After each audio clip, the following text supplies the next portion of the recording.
Ano nga ba ang latest kaganapan sa magkasintahang sina Janine Gutierrez at Paolo Avellino? Kasalukuyan pa rin nasa bansang Singapore ang aktor na si Paolo Avellino para sa shooting ng pinakabago nilang movie with Kylie Versosa, ang Elevator. Habang nasa Singapore naman ang aktor ay patuloy pa rin ang kanyang pag-gym at pag-workout. Tila nga ba may matinding pinaghahandaan si Paolo kaya naman puspusan ang kanyang ginagawang pagpapalaki ng kanyang katawan.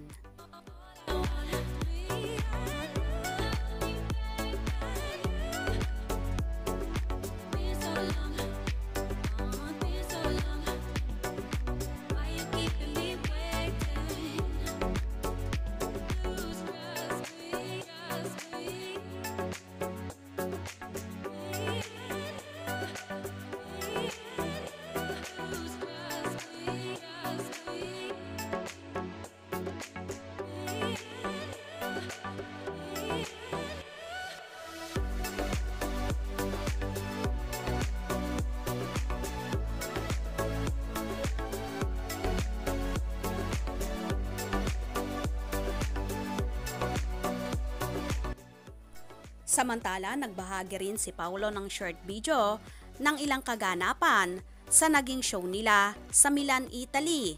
Kasama ang kapartner niya sa pinakabagong serye Anling Lang na si Kim Chiu.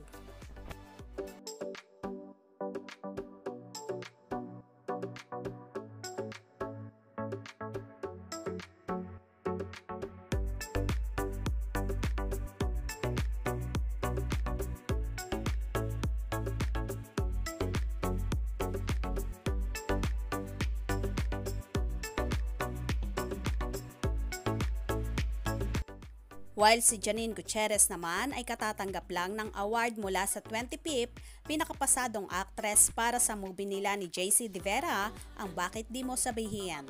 Laking pasasalamat naman ng actress sa lahat ng sumusuporta, lalong higit sa mga guro na malaki ang naging ambag at sakripisyo at patuloy na sinusuportahan ang pelikulang Pilipino.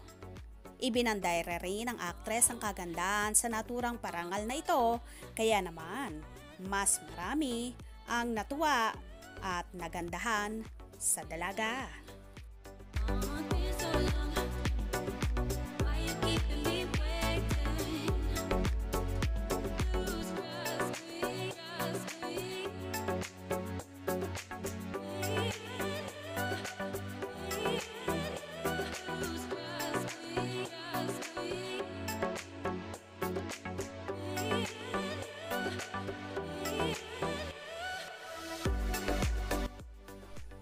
Anyway, inaabangan na rin ng lahat ang darating na pangmalakasang event, ang ABS-CBN Ball 2023 na magaganap ngayong September 30.